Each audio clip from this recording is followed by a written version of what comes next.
Vem aqui pra frente todo mundo que deu TED hoje. Douglas Araújo, Renata Tibiriçá, Paula Ferreira, Osmar Guerra, André Dixon. Agora é aquela hora íntima nossa em que nós vamos bater papo. Só que agora sim, interação total. Você escolhe alguém pra fazer uma pergunta, faz, essa pessoa responde. Vocês lembram da área de cada um, né? O Osmar trabalhando em todas as áreas, né? Mas hoje na TV Cultura trabalhando com música clássica. Cara, noites de sábado da Cultura pra mim era um momento... Sério, desde criança eu assistia concertos da TV Cultura. É esse? Aí. Cara, o apresentador é o mesmo, tá com 86 anos. É mesmo? É verdade. Não é piada, é isso aí mesmo. Cara, muito legal. Eu sempre fui apaixonado por TV e eu achava que quando fosse mais velho, antes de descobrir comunicação nem nada, eu achava que eu ia trabalhar com TV, né? Eu tinha uma TV imaginária, né? As pessoas têm amigos imaginários. Eu tinha TV imaginária quando eu era criança. Como que era o nome? Ai, é o nome. Não lembro do nome, cara. Olha, você fez eu resgatar alguma coisa na cabeça agora que eu não lembro o nome da TV. Mas eu lembro que tinha programação. Eu fazia programação no papel e tal. Tudo na minha cabeça ia acontecendo. Engraçado que os jogos de futebol aconteciam no mesmo horário, né? A transmissão era a mesma. Então eu fazia a narração dos jogos na minha versão e tal. Por aí vai. Mas eu sempre gostei muito de TV. Aí o Douglas com o Teologueiros. A Renata não falou, mas ela trabalha como redes sociais, mídias sociais de um hotel, do Hotel Hilton. Da rede Hilton. Não é pouca porcaria. O André Dixon com os atletas em ação, Vocar e tudo voltado para a missão que vocês quiserem. E com relação à rádio, com a Paula também. Quem quer fazer a primeira pergunta? Lá atrás. Espera aí. Leme, apresenta, fala seu nome. Meu nome é Tainá e a minha pergunta é pro Douglas. Fala, garota. Douglas, com a sua experiência em erros, em algum momento você pensou em desistir, largar? Em algum momento você largou? Em algum momento você pensou assim, Deus, o Senhor não quer que eu faça isso? Só todo dia, só. Não tanto, mas assim, acontece direto, porque você tá na internet, você faz o feed, você dá a sua cara a tapa, e as pessoas às vezes, e principalmente os cristãos, eles sabem ser muito violentos nas respostas, nos comentários, então é muito complicado e muitas vezes já pensei em parar, só que eu tenho outras pessoas junto, então tem o Gabriel, que é nosso produtor, tem o Isaac, o Felipe, que eles também gravam, e aí eles ficam incentivando. Eu acho que isso foi muito importante pra mim, até o meu pastor também participa dos vídeos, o César, então ele fica incentivando. Quando eu penso em parar ou eu fico muito tempo sem gravar alguma coisa do tipo, eles sempre chegam e falam, não, vamos lá, vamos fazer, tem que gravar, tem que sair vídeo. E muitas vezes em oração já falei com Deus também, de tipo, eu acho que não é isso não, porque eu soltei esse negócio e bateram tanto, e falaram tanto, eu acho que não é isso pra mim. Só que aí depois vem um feedback positivo de alguém que entendeu algo que não entendia, de alguém que aprendeu algo que não sabia que existia. E todos esses testemunhos, esse feedback de gente ouvindo e aprendendo, que vem junto, eu tento focar neles e não só nas críticas. As críticas são boas porque elas te ajudam a melhorar e ver o que você tá fazendo de errado. Mas o que acontece é que eu tenho pessoas que ficam ao meu lado falando pra mim, continua, vai, faz, e eu vou seguindo. Como é que vocês lidam com críticas negativas? Então, eu odeio as pessoas. Porque assim, difícil. Eu até hoje, cara, eu tô 20 anos fazendo conteúdo pra internet. Até hoje me abala se alguém entra agressivo, batendo assim, às vezes assim com motivo, às vezes sem motivo, mas me abala sempre. Quando a pessoa chega e fala pra você, tipo, não concordei, aí dá um argumento, eu sempre tento conversar, eu sempre respondo os comentários. Mas tem hora que a pessoa só chega e te xinga do nada. Ela simplesmente assiste um vídeo lá e fala, você é idiota. Aí eu falo, mas por quê? Então as pessoas, elas chegam e abalam. Eu acho que já foi muito difícil. E hoje eu leio menos. Quando eu leio, eu tento responder positivamente pra pessoa. Então já teve muito hater convertido. Então, teve gente que chegou xingando e 3 comentários depois ela tá falando, nossa, mas muito legal seus vídeos, eu vou continuar assistindo. Não funciona. Acreditem no Espírito Santo. Então eu respondo os comentários, tento sempre entender o que a pessoa tá xingando. Eu tento entender e falar pra ela, cara, você tá falando com uma pessoa, não é um personagem, um bonequinho que tá falando no YouTube, é uma pessoa que tem sentimentos e que se machuca. Que parece um bonequinho, mas... Parece um bonequinho, mas não é. E também sente isso quando as pessoas chegam xingando. Então eu tento conversar. E aí, às vezes, se a pessoa não quer conversar e vejo que ela não quer mesmo, eu desisto e só deixo lá. Mas, Paulo, tem um estudo de marketing digital que diz que 45% de haters é fundamental pro canal dar uma bombada. Não, é verdade, é porque o cara que gosta do canal, ele movimenta o canal, mas não existe um movimento maior do que quem odeia o canal. Então, ele manda pra todo mundo falando, olha isso aqui, odeia junto comigo. então tem esse estudo aí de que... Pergunta, quem quer fazer a pergunta? Cadê? Lá atrás já tem o microfone e depois aqui na frente, tá?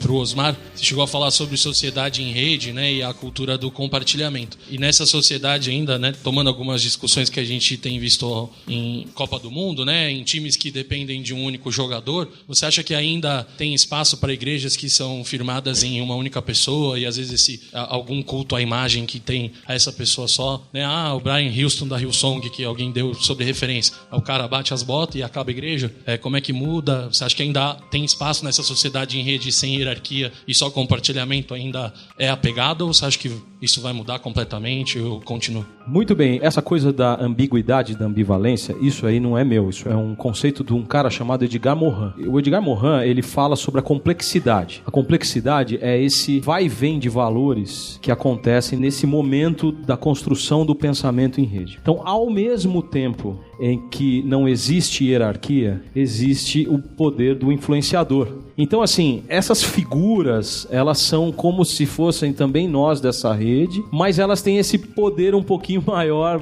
de influenciar pelo número de seguidores e pelo número de influência que tem cada uma dessas postagens e tal. Então, esse conceito de complexidade parece uma coisa nerd de falar, ou muito acadêmica, mas ela faz todo sentido e a gente precisa superar esse conceito para entender o que a gente está vivendo agora, na formação do pensamento. E na formação do pensamento em rede, a complexidade faz sentido por causa dessas incoerências aparentes que a gente tem que conviver. Então, a incoerência de você ter que ter um hater, por exemplo. Não, mas eu só quero pessoas que gostam da... Não, você precisa do quem não gosta, se você quer o resultado tal.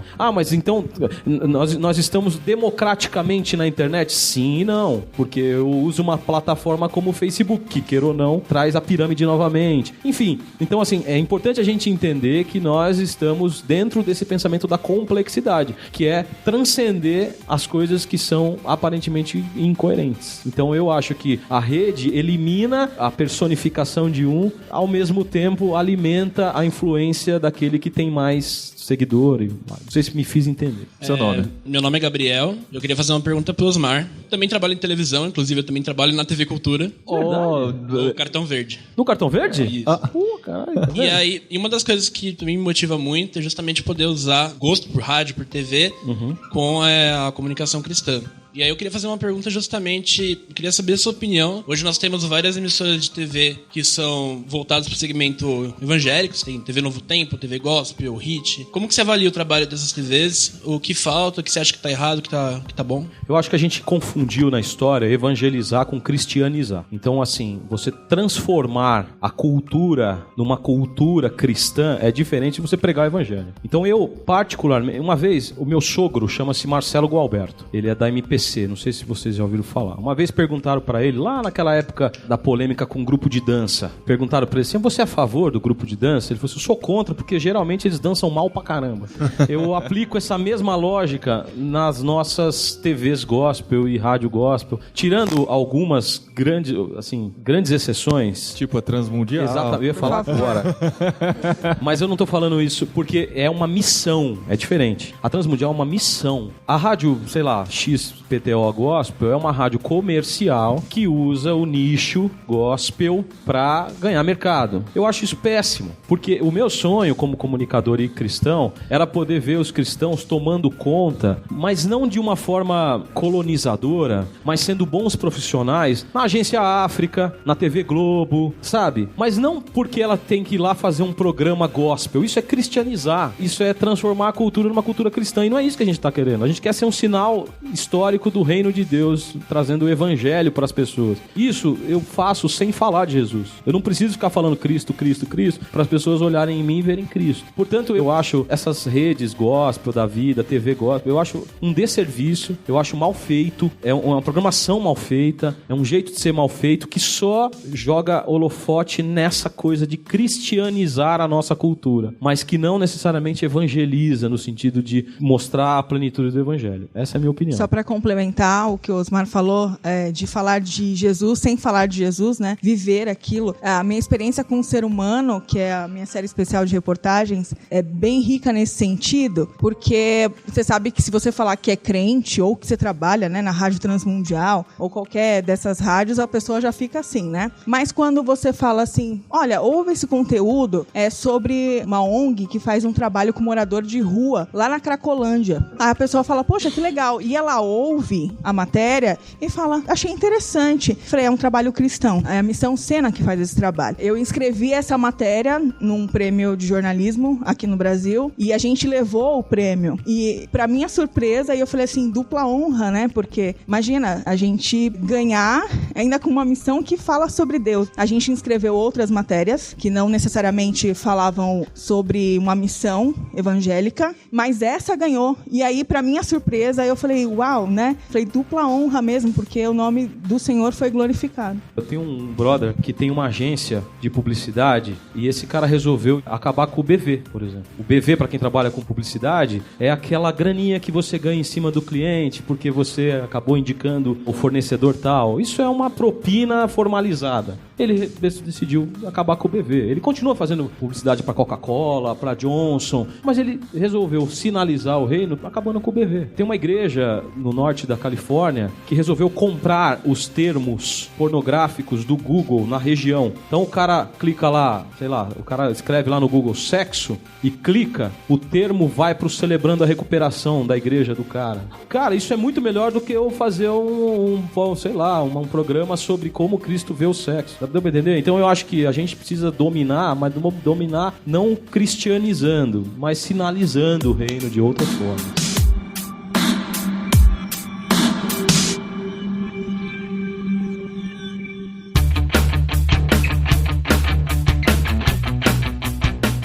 Eu tenho uma pergunta aqui. Vai lá. A gente está falando sobre a diferença de trabalho de missão, um trabalho diletante, em certo sentido, e um trabalho comercial. O Douglas e o Osmar trabalham... porque assim, a gente quer ser crente, a gente acredita que é melhor dar do que receber. A gente, como comunicador, quer oferecer coisas para as pessoas. Às vezes coisas boas, às vezes coisas ruins, mas com certeza coisas nas quais a gente acredita que a gente está ofertando conteúdo para as pessoas. Pelo menos eu vivi conduzido assim nas redações, nos lugares onde eu passei. Entretanto, na televisão e no YouTube, há algo quase cristalizado de que o que dá certo é o que é ruim. O que dá certo é o apelativo. Na televisão, a gente está vendo, por exemplo, sei lá, os jornais da TV aberta são espetacularizações da notícia. Como é que você vai colocar uma reportagem lá no meio? Eu não faço ideia, entendeu? Porque é sempre, né? O YouTube, então, nem se fala, né, velho? Porque, mano, você já tomou banho de Nutella? Não, graças a Deus então, ainda não. É por isso que, entendeu? A regra é isso. É o quanto pior, melhor. E eu queria saber, assim, como é que vocês lidam com isso? Porque, assim, eu quero ser comunicador, eu quero trabalhar com isso, mas eu quero fazer sucesso também. Eu quero que as pessoas me vejam. Eu quero que, não por uma questão de egoísmo, mas porque eu quero saber que eu estou atingindo pessoas. Mas eu quero estar num ambiente onde é pedido para mim que eu faça coisas ruins, apelativas, que eu não leve conteúdo, né? Os youtubers que dão certo, eles não oferecem absolutamente nada. Não é nem questão de ser bom ou ruim, é nada, né? É tipo, é o cara de pé na antena tomando choque na tempestade, sei lá. Você fala, mano, por que o cara tá fazendo isso? Não sei. Na televisão também. Então eu queria um pouco do olhar de vocês para isso. Como é querer expandir os limites da qualidade, da excelência que a gente entende que é a oferta que a gente pode fazer para as pessoas, falando ou não de assuntos mais ligados à espiritualidade, mas sabendo que a gente está num lugar onde a falta de qualidade vai ser cobrada da gente, quase como mérito. O que acontece no YouTube, isso é muito visível. Você vai, por exemplo, no em alta do YouTube, você vai ver muita coisa que não tem valor nenhum, e às vezes os canais mais assistidos, ou os vídeos mais assistidos de um dia ou de uma semana, ou do tempo geral, é coisa que não tem conteúdo nenhum. E aí quando você se propõe a fazer um trabalho no YouTube, as pessoas esperam ver de você aquela mesma coisa, às vezes. E isso é um problema. E pra gente, no Teologueiros, tem sido uma escolha de disciplinar as pessoas, de que elas não vão encontrar aquilo lá. Então não importa que você quer aquele conteúdo sobre a polêmica de não sei o que aconteceu, você não vai encontrar. E quando você encontrar, vai ser uma visão totalmente diferente do que você espera. Então a gente fez um vídeo uma vez falando do negócio do Thales Roberto, quando ele voltou pro Brasil. E aí todo mundo querendo falar, tá vendo? Ele está voltando pelo dinheiro, ele está voltando pelo dinheiro, ele está fazendo isso porque ele perdeu seguidores e está perdendo coisa. E eu falei pro pessoal do Teologueiros, vamos fazer um vídeo então. E a gente fez com a cara de um Treta News da vida. Era igualzinho, tava escrito treta em vermelho, com a cara dele chorando e tal. E quando a pessoa clicava lá, o negócio tava falando, então, não é nossa capacidade de olhar pro cara e saber se ele tá fazendo isso genuinamente ou não. É cuidar dele e ajudar para que ele volte, então, faça conteúdo bom, venha... Então, eu não tenho como diagnosticar o coração do cara para saber se ele tá fazendo aquilo genuíno ou não. As pessoas procuram conteúdo de treta, procuram conteúdo lixo, mas a gente tem disciplinado que você não vai encontrar. As pessoas vêm na live e ficam perguntando: o que você acha do pastor tal? O que você acha do outro pastor? O que você acha daquela polêmica? A gente nem responde. E quando a gente responde, a gente faz como não sei se o pessoal conhece o Crentaços, que tinha o Na Minha Fecal Opinião, que o Cristiano Machado respondia em todo vídeo a pergunta: o que você acha da bola de neve? E todo vídeo ele respondia falando de uma coisa diferente que não tinha nada a ver com a igreja. Então ele perguntava: o que você acha da bola de neve? Eu acho que é muito legal, tem faturado bastante a sorveteria Bola de Neve lá em Curitiba. Cada vídeo ele falava de uma bola de neve. Então a gente faz isso. A gente tem esse trabalho de disciplinar que se você tá procurando isso, você não vai encontrar lá. E acaba que às vezes as pessoas, mesmo as que querem isso, em algum momento elas vão querer algo que edifique a vida dela. Vai querer alguma coisa séria, vai querer alguma coisa com substância. E aí ela vai encontrar a gente. É só saber que ela não vai encontrar isso lá. Eu acho que a primeira onda da internet, assim, do YouTube, ela valorizou muito a questão de views e seguidores. Eu acho que a gente tá agora numa segunda onda em que a comunicação nichada é uma comunicação mais eficaz. Então você não é o tanto de seguidor que você tem, mas é o quanto de conversão aquele seguidor te dá, enfim. Eu acho que isso é uma grande possibilidade de dar um filtro editorial para aquilo que você faz na internet. Eu na TV tive muitos problemas, cara. Assim, e não soube muitas vezes resolver. Vou te dar 2 exemplos. Teve uma vez que o nosso programa, eu fazia o Rodrigo Faro, a diretora entrou na segunda-feira, reunião, o programa tá indo mal. Olha, eu não sei, Osmar, arruma aí um câncer, uma cadeira de roda, sabe? Me arruma aí, porque não tem... Então, assim, como é que você tem que sustentar a sua família? Enfim, fica numa situação. Uma outra vez eu questionei e a diretora me falou assim: Osmar, você não entendeu ainda que na televisão a gente embrulha a bosta e entrega? Então, o que fazer? Assim, eu tentei sair, fui sair, entendeu? Então, eu fui tentando sair até encontrar um lugar onde eu pudesse me sentir bem, onde eu pudesse fazer aquilo que eu acredito e tal. Eu acho que como o nosso mercado é muito pequeno, as oportunidades são muito pequenas, a gente tem que sobreviver, ninguém aqui é filho de rico. Então, assim, às vezes você se encontra nesse, né? Então, eu tinha algumas saídas. Por exemplo, eu deixava muito claro para as pessoas que iam participar, por exemplo, que aquilo se tratava de entretenimento. Então, você está entendendo que isso aqui é um entretenimento, isso aqui não é a verdade? Você está entendendo que você está participando, você é um personagem aqui?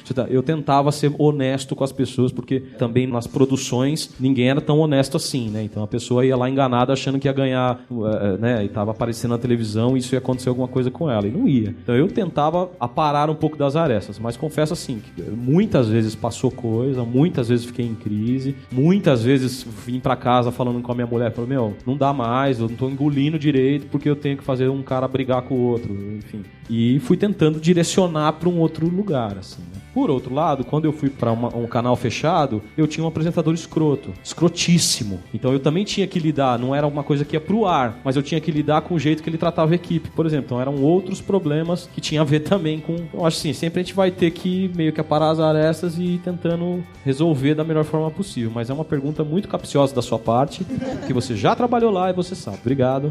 Eu posso complementar rapidinho? Acho que olhando um pouco do ar do marketing digital, não sei se na TV hoje você consegue, como você falou, fazer tanto nicho assim, apesar de hoje ter a TV fechada, né? Você pode escolher se você quer assistir o debate político ou assistir o Discovery Channel, né? E as famílias e a reconstrução das casas. Eu particularmente prefiro.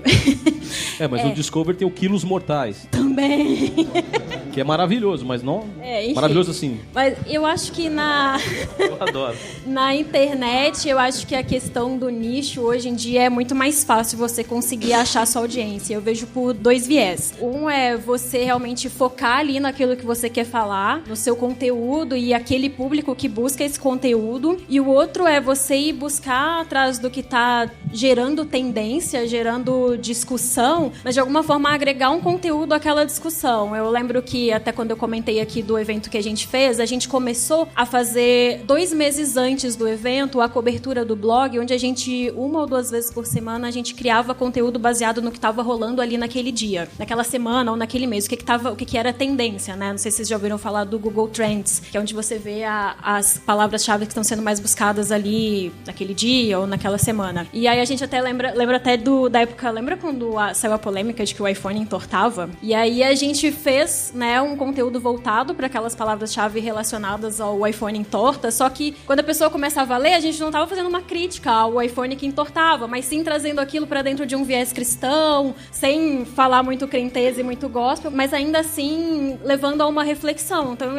enfim, você tem dois viés mesmo, né? Ou você foca naquele seu conteúdo, é isso, não vou entrar no Treta News. Você entra no Treta News porque gera audiência e às vezes você se sente, né, aquele desejo de gerar audiência. Pô, tenho 200 views hoje, no meu vídeo de ontem tive 199, o que eu posso fazer para ter mais views? Eu acho que quando você busca a tendência e o que tá sendo falado ali naquele momento, mas que ainda assim tá dentro daquela sua personalidade, né, e daquele conteúdo e daquelas palavras que você quer levar, a internet é um caminho muito interessante para você fazer isso. Deixa eu perguntar, os três falaram de um tipo de clickbait diferente que fizeram, né? Ela aqui do iPhone, ele da Treta News lá do Thales, e você falou da igreja, não você que fez a igreja que faz e leva pro Celebrando a Recuperação. O quanto isso agrega e o quanto isso pode ser prejudicial pro que você tá fazendo? Levando uma pessoa lá que não tava esperando encontrar aquele conteúdo, como isso pode queimar a sua marca, o que você tá produzindo? O que vocês acham disso? Eu acho que você tem que ser muito sagaz quando você decidir fazer isso, né? A questão da ideia do sexo é o que vai... É o famoso, né? Como você vai segurar aquela audiência. Se você comprou a palavra, você... E aí, indo mais pra minha área de marketing, né? O que a gente faz no trabalho 8 horas por dia, quando a pessoa, ela entra naquela página, que conteúdo você vai oferecer que, ou você consiga segurar ela, né? De uma forma que não seja tão objetiva, que ele clicou na palavra sexo, oi, bem-vindo à igreja, sexo, você não deveria fazer isso antes de casar, né? Que realmente a pessoa saiba criar aquele conteúdo. Você, quando entrou lá no Treta News, você conseguiu segurar o conteúdo, né? Mesmo sem falar o que as pessoas queriam ouvir ali pra gerar treta. Se você não tiver a ideia do que escrever e não saber segurar a audiência, não adianta. Vai gastar, vai gerar mais hater. Exato. Eu gosto muito da ideia da gente tentar fazer a pessoa chegar no conteúdo que a gente anunciou ele, mas ela encontrou aquilo que ela estava buscando de uma maneira completamente diferente, né? E a gente ser honesto com as pessoas quando a gente está publicando conteúdo ali. Nas Olimpíadas de 2016, a gente lançou uma série de vídeos de histórias de atletas chamada Luta e Triunfo. E era isso que ela ia buscar, ali, a luta e triunfo de atletas, e a gente mostrava momentos onde aquela pessoa passou grande dificuldade, ele falava sobre essa história, e ele também falava sobre onde ele encontrou a vitória, e aí ele caminhava para Jesus. Só que a maioria das pessoas não estavam buscando exatamente aquilo quando elas estavam vendo, mas elas viram uma história de luta e triunfo. E o legal, depois das Olimpíadas, a gente vendo os dados todos, algo curioso foi que a gente teve 5 milhões, uma média de 5 milhões de views por dia durante o período das Olimpíadas, então mais ou menos 30 dias aí, do Oriente Médio, contando testemunhos de atletas cristãos sobre como eles encontraram o triunfo. E a gente tem certeza, se a gente colocasse a história lá, veja como esse atleta encontrou Jesus e tal, não ia ter essa procura, mas as pessoas estão procurando por histórias boas de luta e triunfo de tudo. Ainda voltando do storytelling, vou ser rápida. Eu acho que hoje as pessoas querem ouvir histórias, né? A Copa do Mundo final, aí só vai lá o cara e... mas você sabe que o grande vencedor é Cristo, não é mesmo? E as pessoas não querem ouvir o óbvio, elas querem ouvir as histórias. Eu, como você falou, eu trabalho na Hilton e a gente hoje, as pessoas não querem mais, oi, reserve meu hotel, $99 nesse final de semana especial pra você. As pessoas querem ouvir a experiência do destino. Olha, venha pra São Paulo, você vai ter a experiência XYZ, você pode ir a lugar tal, você pode ir a lugar XY, você pode curtir a noite nos restaurantes incríveis.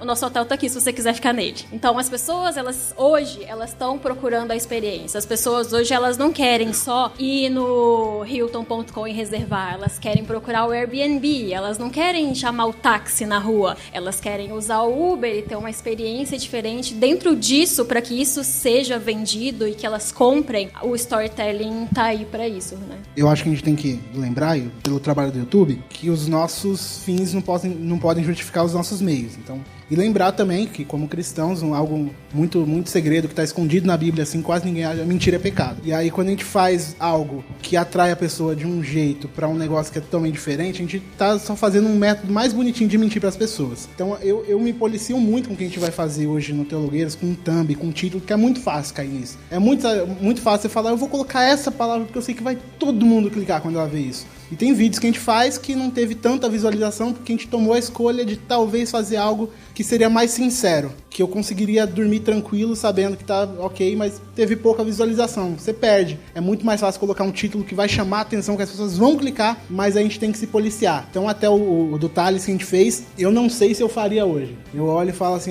eu acho que talvez foi demais. E aí, nossa, mas o pessoal viu lá e viu e aprendeu. Eu falei, não importa. Eu não posso olhar pro fim do negócio e falar, tá ok, porque as pessoas se converteram. Então tem muita gente que faz isso, com chamado de culto, com tudo mais. Coloca um negócio que vai chamar a pessoa, que é totalmente mentira, que não tem nada a ver com culto, não, mas tá trazendo gente, está vendo? E aí usa Paulo falando, eu fiz de tudo, fiz como judeu para pegar pro judeu, e ele não tava falando disso. Ou ele falando de, eu fui preso, então de qualquer modo fui lá e preguei o evangelho. Não é disso que ele tá falando também. Então é um trabalho de se policiar e se analisar também para não cair na mentira. É mentira. Eu vi recente uma história de como o feitiço virou contra o feiticeiro nisso aí, né? Acho que faz umas 2 semanas um pastor postou um vídeo aí sobre política, falando sobre o posicionamento dele, né? E aí ele fez isso na thumb, ele fez um jogo e as pessoas que concordavam com ele estavam metendo pau nele, porque elas não entenderam nada, porque elas compraram a thumb ali e elas começaram a comentar. Ninguém lê, ninguém abriu o vídeo e o pessoal ali, e ele tendo que se justificar, falando, não era isso, assistiu o vídeo e tal. Então também às vezes vai para um caminho totalmente errado.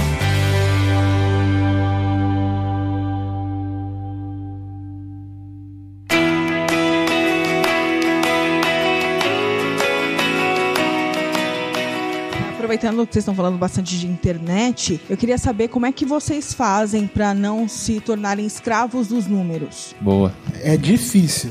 Porque o que a gente tem de retorno é os números. Então no YouTube, como que eu sei se algo tá dando certo ou não, se um vídeo deu certo ou não? Você teve muita views, teve muito comentário, você tem um Analytics com um monte de número na sua cara para mostrar para você. Então é muito fácil você cair nisso. Eu acho que o que acontece, por exemplo, tem gente na nossa equipe, tem o nosso produtor que ele é muito assim de número. Então a gente fez um vídeo que deu 80 mil assim em uma semana. Aí ele falou, vamos fazer outro amanhã.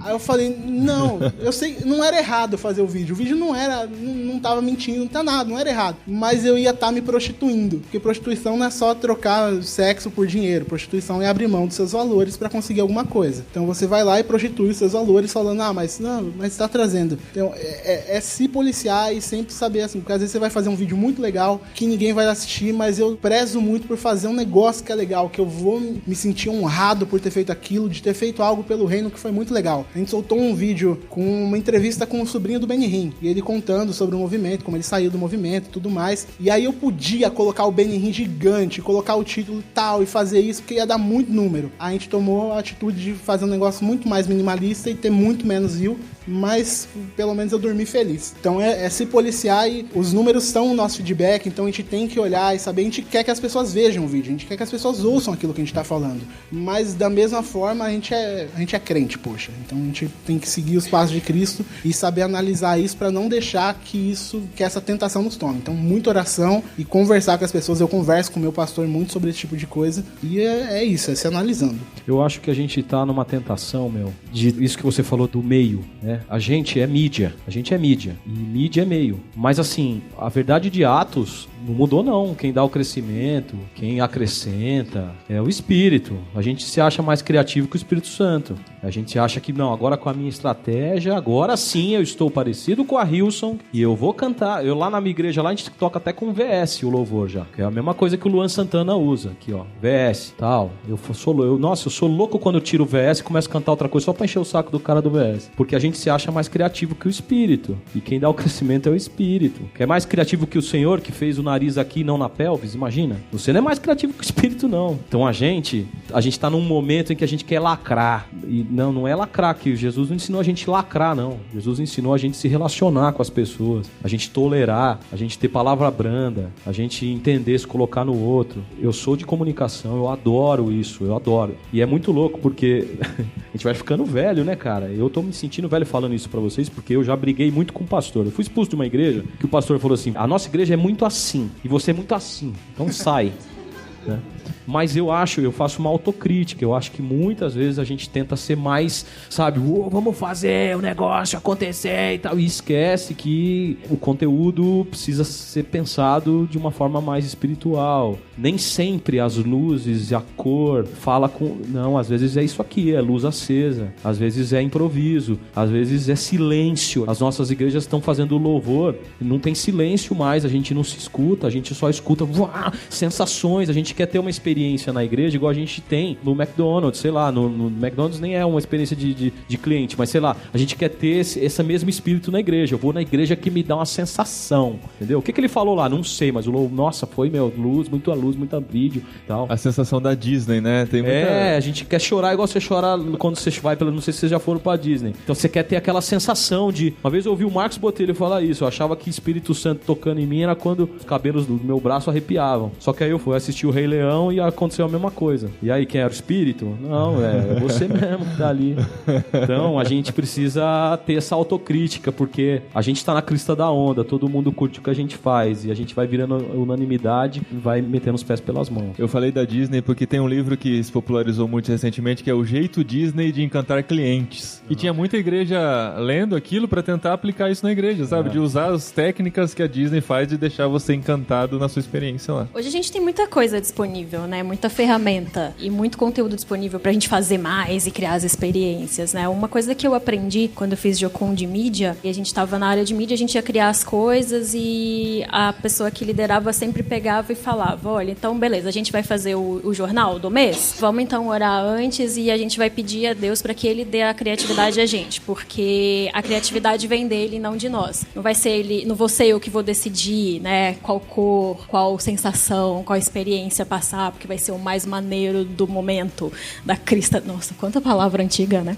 Crista da onda. Crista da onda.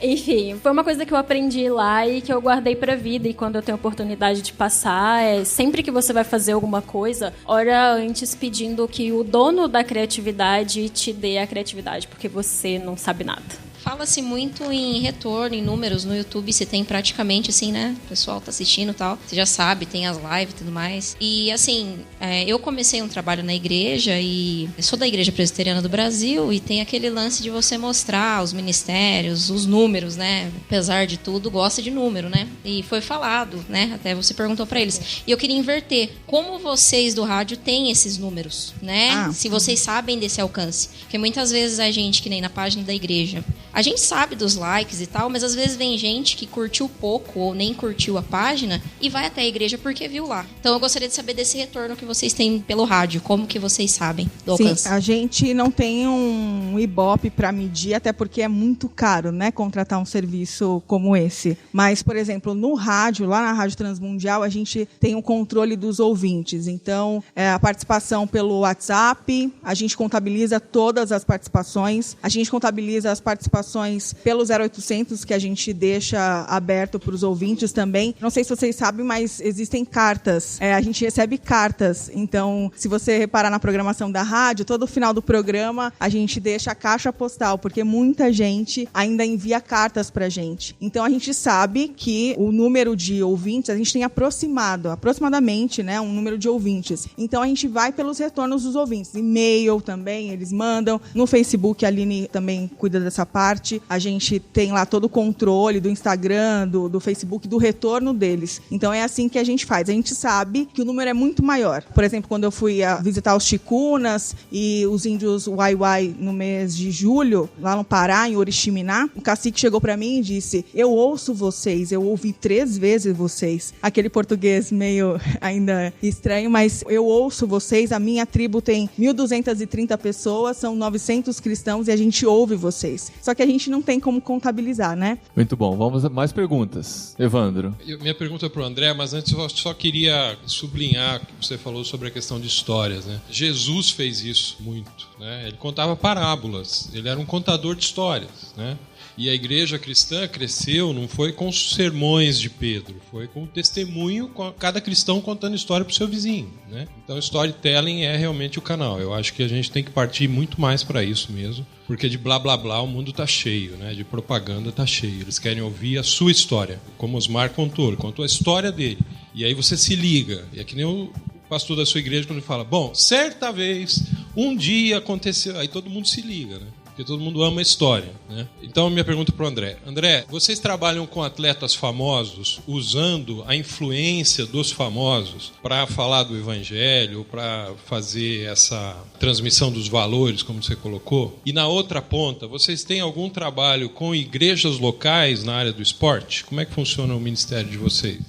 Legal. Na verdade, hoje tem diversas agências trabalhando com esse ministério de atletas profissionais, né? E Atletas em Ação é só mais uma dessas agências trabalhando nisso. Mas a gente foi um pouco na contramão, assim, de usar a influência do atleta. A gente acha que ele tem que usar, mas essa é uma decisão do atleta de usar a influência dele para proclamar a fé dele. A gente tenta servi-lo para ajudar ele a crescer no relacionamento dele com Jesus, andar perto, ter toda a ideia e noção de propósito e paixão dele pela causa do evangelho. E aí ele decide usar essa influência como ele quer, né? É claro que nesse meio a gente ouviu e chegou várias histórias de atletas e eles queriam compartilhar isso através da nossa plataforma e a gente fez isso através da nossa plataforma. Então a gente foram mais de 20 produções em grandes eventos esportivos, né? Olimpíadas e Copa do Mundo desde a década de 70. Só que a gente não usa isso assim, essa é a nossa estratégia. A gente vai atrás e os atletas que a gente tem contato, que estão em conexão com a gente vai usar a imagem deles para proclamar, né? É algo orgânico que acontece. Então a gente conhece as histórias e alguns deles querem contar essas histórias e a gente usa a nossa plataforma para contar. Do outro lado, hoje, na verdade, no Brasil, o nosso principal ministério é ajudar a igreja a usar o esporte para criar relacionamentos com a comunidade. Então, a gente fala que o nosso negócio é muito mais o relacionamento do que o esporte em si. E a gente está descobrindo o papel da comunicação dentro disso, né? Como a gente ajuda a igreja a se conectar melhor usando o esporte com a comunidade, onde é que a comunicação entra dentro disso, mas ainda é um grande aprendizado, né? A gente está fazendo experiências ainda. Liz, pro Douglas, você falou sobre a questão de não negociar princípios nas suas gravações. Como você consegue gerenciar essa questão daquilo que está no macro, todo mundo está fazendo, é legal e está atraindo, está indo, está dando certo, com aquilo que você fala, bom, eu não vou chegar nesse ponto porque não vale a pena. Como que você consegue achar esse equilíbrio e transmitir o seu material e atingir o seu público e nisso gerar transformação nas pessoas? Eu acho que é muito Espírito Santo, porque você não sente paz no coração quando você está abrindo mão de alguma coisa só porque vai dar muito certo, ou porque você vê todo mundo fazendo de alguma coisa e sabe que vai dar muito certo. Então tem coisas, por exemplo, falar de política hoje vai dar muita visualização, você vai falar de certo candidato que você sabe que todo mundo vai gostar e você tem esse negócio de tipo, vou falar de política e tal, mas eu não tenho o mínimo conhecimento sobre isso, eu não tenho como falar sobre isso. Então no meu coração eu sei que se eu fizer isso vai ser errado. Então eu acho que é muito Espírito Santo colocando no seu coração de tipo, isso não adianta, não faz. Então, e a gente se questiona muito. Sempre quando eu vou fazer um vídeo, eu questiono com a nossa equipe. Então a gente tem mais umas 4 ou 5 pessoas, que a gente tem um grupo, e aí eu mando a ideia do vídeo. Vamos fazer isso daqui, isso daqui, isso daqui. Às vezes eles olham e falam, não, mas isso aqui tá errado porque vai fazer só por causa disso. Aí eu falo, não, realmente. Ou às vezes eles falam, vamos fazer isso aqui. Aí eu falo, então, mas isso não dá muito certo. Tem que ter mais gente, porque se você tem só uma pessoa, ela vai pegar, às vezes, na crista da onda. Então, usando a palavra de novo. Então você quer fazer, então você vê uma polêmica, você quer se pronunciar sobre isso, você quer falar sobre aquilo. Só que se você tem mais gente, às vezes tem gente pra acalmar você e falar, não, calma. Você pode até falar, mas talvez só espera um pouco. Talvez só espera passar o que todo mundo tá fazendo pra você pegar e falar sem estar com os ânimos todos afiados e falar daquele jeito. Então, é muito Espírito Santo, muito orando, conversando com outras pessoas, que você vai conseguindo equilibrar isso. Às vezes você vai errar, então às vezes tem vídeo que a gente fez que eu olho e falo, eu não faria desse jeito, ou eu não falaria desse jeito. Então, é um aprendizado. E saber identificar isso e ter a humildade de falar, às vezes, eu errei fazendo isso daqui, isso aqui eu não faço mais desse jeito,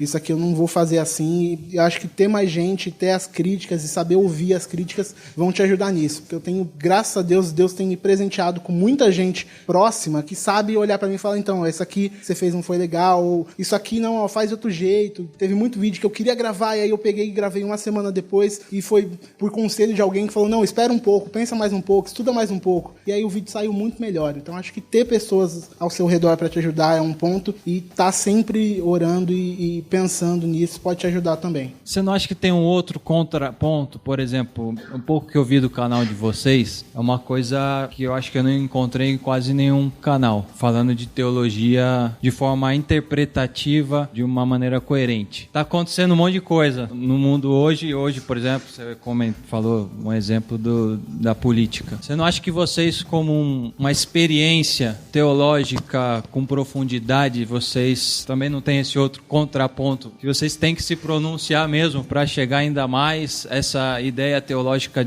correta para as pessoas, né? Às vezes tem. Às vezes a gente tem medo, mas a gente às vezes tem o trabalho de falar sobre certa coisa, porque tem pessoas te ouvindo e você pode ajudar elas. Mas às vezes a gente cai na influência de que, tipo, não, eu preciso me pronunciar sobre tudo. E aí você começa a se achar, porque você acha que todo mundo tá ligando pra sua opinião, e às vezes o problema é que elas estão. Então muita gente vem perguntar pra gente, o que você acha de pessoa tal? O que você acha de pessoa tal? E eu tento não responder, porque eu não quero que as pessoas só sejam pessoas que ouvem o que eu digo pra poder saber o que elas vão achar. Então tem coisas que você precisa se pronunciar. Então, por exemplo, sobre política, o motivo de a gente não ter se pronunciado até agora é porque eu não sei bolhufas pra poder falar. Eu vou falar um monte de bobagem, e aí o problema é que as pessoas vão olhar pra bobagem e falar, é isso mesmo. Então eu tenho que estudar mais, pensar mais, pesquisar mais pra poder fazer também um conteúdo bom sobre isso. Então tem coisas que a gente precisa se pronunciar e às vezes se preparar mais pra poder falar. Tem coisas que a gente precisa, mas vai só aumentar o nosso ego de que as pessoas precisam saber o que eu estou pensando sobre isso. Como que as pessoas vão conseguir dormir se não souberem o que eu estou achando sobre essa polêmica? Elas dormem normal. É isso que acontece.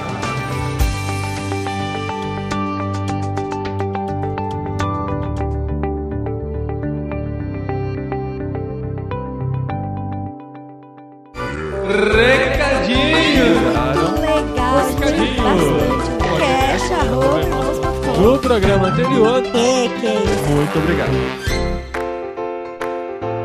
Agora sim, recadinhos, esposinha. Recadinhos, esposinho. Hoje o povo ouviu bastante coisa de podcast, hein? Ouviram, fofo. Mas tiveram um descanso da minha voz. Isso já é uma coisa muito boa.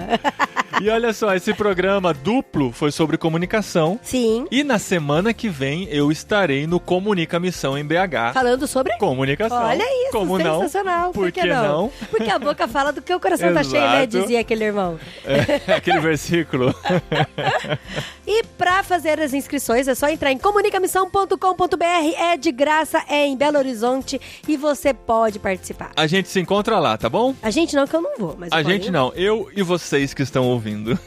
E sobre o programa anterior, rapidinho também a gente tem que compartilhar a alegria que a gente compartilhou aqui o projeto da Dani Marques, Quando Nasce um Coração. Gente, é uma fofucha, Dani Marques. Isso. E olha só que notícia boa! Rufem os tambores.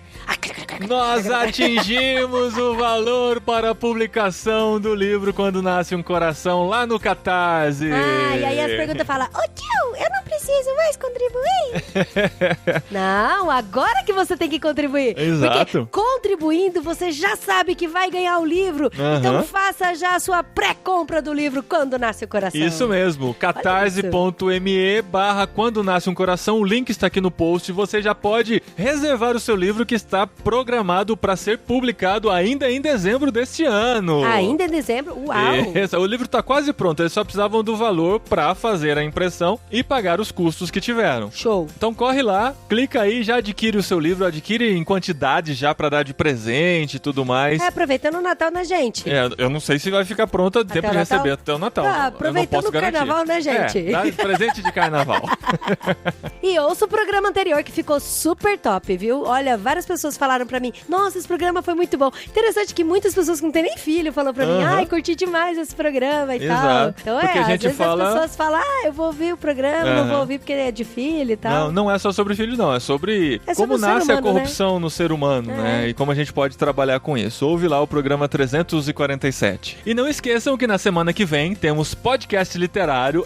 Semana sim de podcastirmão.com. Livro super clássico. O Leão, a Feiticeira e o Guarda-Roupa de C.S. Lewis. A gente tá lendo com as crianças aqui, a experiência tá sendo muito legal. Vamos ainda assistir o filme antes de gravar o programa e você ainda tem tempo de ler pra acompanhar com a gente a nossa avaliação. Dessa vez, a gente não vai trazer a Gabriele Gregersen, por exemplo, que ela entende tudo de C.S. Lewis. Ela já gravou com a gente sobre Nárnia, sobre C.S. Lewis, porque a nossa análise vai ser totalmente passional, não vai ser técnica. A proposta do literário é exatamente falar da nossa experiência na leitura de livros. Então você está convidado a participar desse Clube do Livro com a gente. Volta aqui na semana que vem pra ouvir o podcast literário, se é que ele já não entrou no ar, dependendo de quando você está ouvindo esse programa. É verdade. Verifica lá no feed, se já não entrou no ar, literário número 005 e a gente se vê na semana que vem. E o próximo literário depois desse, gente do céu. Se prepare. Vai lendo aí, vai lendo.